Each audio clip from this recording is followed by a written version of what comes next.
News Time.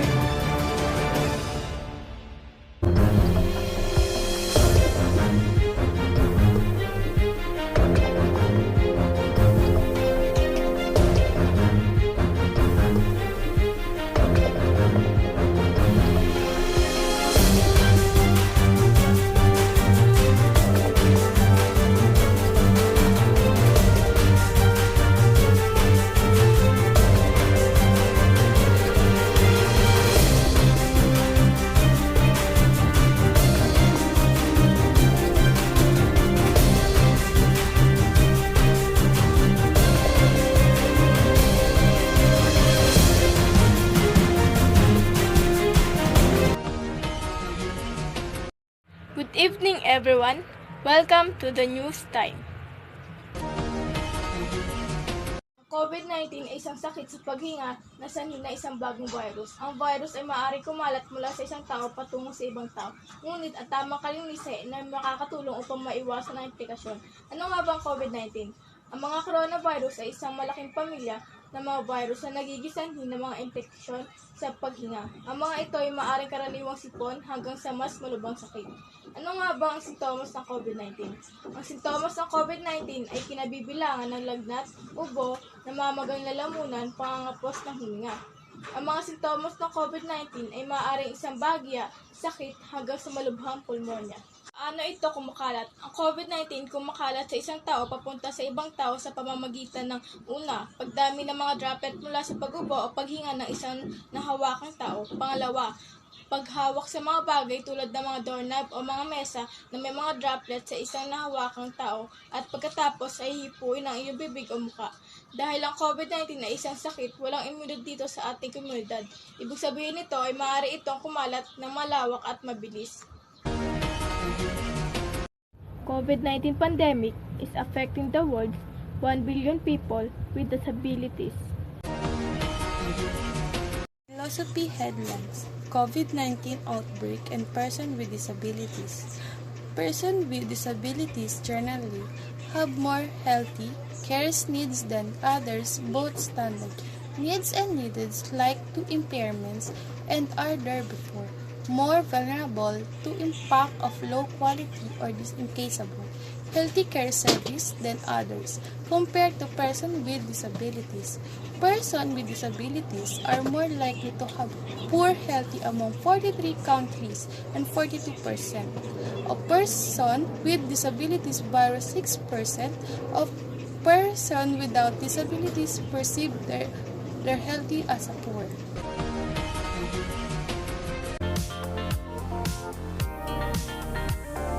Trivia News. Facts about the father of African literature Chinua Achebe. Often referred to as the father of African literature, author Chinua Achebe was born in Nigeria on this day in 1930 with 5 siblings. He is a Nigerian novelist, poet, professor, and critic best known for his novel and magnum opus, Things Fall Apart 1958, which is the most widely read book in modern Africa literature. Though he passed away in 2013, Google is celebrating what would be his 87th birthday with a Google Doodle. Here are the facts about the award-winning writer. He had planned to be a doctor, though he was always an avid reader and began learning English at the age of 8. Chinua Achebe hadn't always planned to become a beacon of the literary world. After studying at Nigeria's prestigious government college, poet Christopher Okigbo was one of his classmates. Achebe earned a scholarship to study medicine at University College in Ibadan. 1 year into the program, he realized that writing was his true calling and switched majors, which meant giving up his scholarship. With financial help from his brother, Achebe was able to complete his studies. She was wary of machines. Though typewriters, followed by computers, were ubiquitous, Achebe preferred a very primitive approach. "I write with a pen," he told the Paris Review. "A pen on paper is the ideal way for me. I'm not really very comfortable with machines. I never learned to type very well. Whenever I try to do anything on a typewriter, it's like having this machine between me and the words. What comes out is not quite what would come out if I were scribbling. For one thing, I don't like to see mistakes on the typewriter. I like a perfect script. On the typewriter I will sometimes leave a phrase that is not right, not what I want, simply because to change it would be a bit messy. So when I look at all this, I am a pre-industrial man. The END. Thank you and Godless. I hope you learned something by E. When you invest in smartphone, you must have a basic plan and understand the work as well as the reward of the investment. In your business, if you are selling your cell phone product, you should know how much you will earn in a few years, including the investment. How the cell phone connects to the internet wirelessly.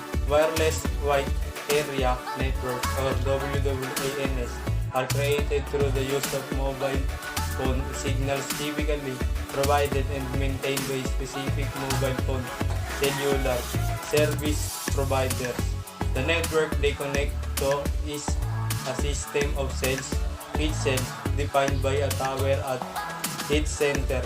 These cells are connected to the network by communication with satellites. Through this network, information is passed to and from a wirelessly enabled device. Phone had tiny screens and virtually no graphical capabilities. Internet access was used primarily for the delivery of image.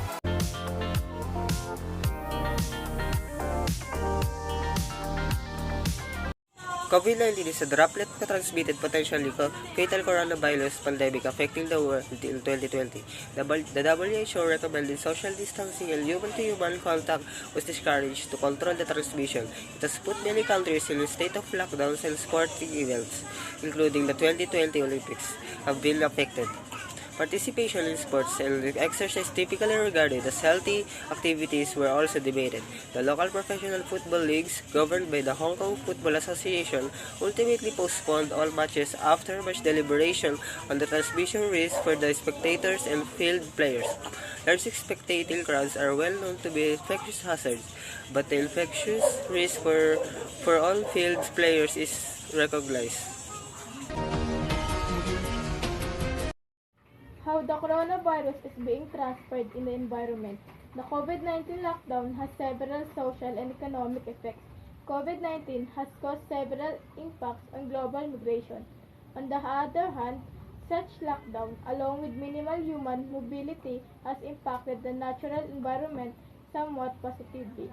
Overall, carbon emissions have dropped, and the COVID-19 lockdown has led to an improvement in air quality and a reduction in water pollution in many cities around the globe. How the coronavirus is being transferred into living things, like household surfaces. Regularly clean and disinfect commonly touched household surfaces such as table, doorknobs, light switches, or toilets. The virus may stay on surface from hours to days. Also, they're transferred in animals, dogs, and cats. There have been some pets, including dogs and cats, being infected with the virus that causes COVID-19 after close contact with people who had the virus.